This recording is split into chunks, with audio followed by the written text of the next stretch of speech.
You know what? I don't think I put any yeast in this dough.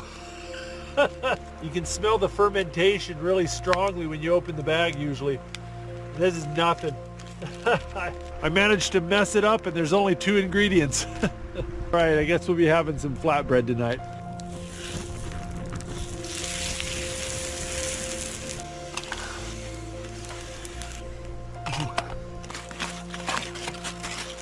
Oh, I think I overdid that a little bit, but that'll still work.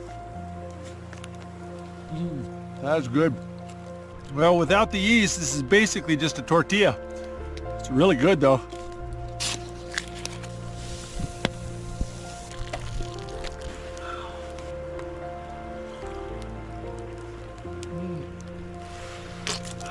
Dang it, I put the salt instead of the sugar in there.